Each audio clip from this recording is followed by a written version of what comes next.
السلام علیکم ورحمۃ اللہ وبرکاتہ۔ میرے ناظرین، میں اللہ کے فضل اور کرم کے ساتھ آج کی ایک نئی ویڈیو لے کر آپ کے سامنے حاضر ہوا ہوں۔ ناظرین، میری ویڈیو قوت حافظہ مضبوط ہوگا۔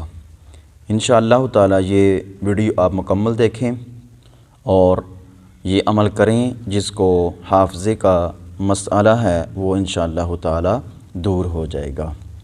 سب سے پہلے تو بات یہ ہے کہ آپ 5 وقت نماز ضرور پابندی کے ساتھ ادا کریں اور اس کے بعد چھوٹے بڑے گناہوں سے اپنے آپ کو محفوظ رکھیں، یعنی کہ اپنی نظر کو بھی محفوظ رکھیں۔ حافظہ کمزور ہونے میں سب سے بڑی وجہ یہ بھی ہے کہ آج ہماری نظریں محفوظ نہیں۔ اپنی نظروں کو محفوظ رکھیں اور حافظہ انشاءاللہ تعالی مضبوط ہو جائے گا۔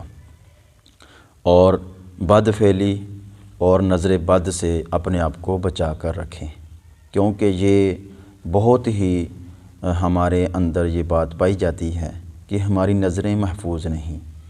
ہم بد فعلی اور نظر بد اور اس طرح کے جو گناہ ہیں ان کے اندر ہم مبتلا ہوتے جا رہے ہیں، جس کی وجہ سے ہمارے حافظے جو ہیں وہ کمزور ہوتے جا رہے ہیں۔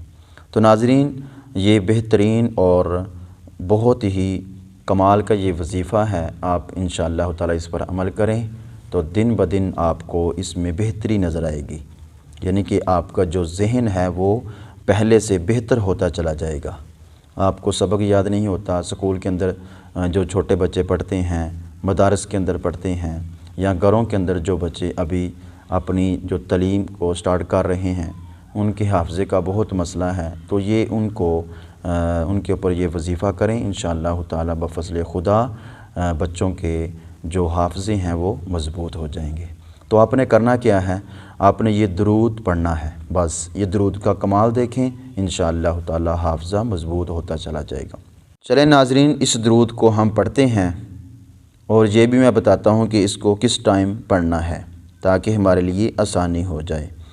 اللہم صلی وسلم وبارک علی سیدنا محمد النبی الکامل وعلی آلہ کما لا نہایت لکمالک وعدد کمالہ۔ ناظرین، یہ درود ہے اور اس کو پڑھنا کب ہے؟ اگر کسی شخص کو نسیان یعنی کہ بھول جانے کی بیماری ہو تو وہ مغرب اور عشاء کے درمیان اس درود پاک کو کثرت سے پڑھے، انشاءاللہ تعالی حافظہ قوی ہو جائے گا۔ ناظرین، اس درود کو مغرب کی نماز کے بعد اور عشاء کی نماز سے پہلے، یہ جو ہمارے پاس درمیان میں ٹائم ہے، جو وقت ہے، مغرب کے بعد اور عشاء سے پہلے ہم نے اس درود کو پڑھنا ہے۔ جتنا ہو سکے آپ پڑھیں، کثرت کے ساتھ پڑھیں۔ آپ اگر 20 مرتبہ پڑھ سکتے ہیں تو 20 بار پڑھیں، اگر آپ 50 مرتبہ پڑھ سکتے ہیں تو 50 بار پڑھیں، اگر آپ 100 مرتبہ روزانہ پڑھ سکتے ہیں تو 100 مرتبہ پڑھیں۔ جتنا آپ کو ہو سکتا ہے اتنا ہی آپ پڑھیں۔ تو اس کی کثرت کریں، ڈیلی کرنا ہے، ناغہ نہیں کرنا، انشاءاللہ تعالی بفضل خدا حافظہ مضبوط ہوگا۔ تو ناظرین، یہ ہماری آج کی ویڈیو تھی، ہمیں دے اجازت، اپنا بہت سارا خیال رکھیے گا۔ السلام علیکم ورحمۃ اللہ وبرکاتہ۔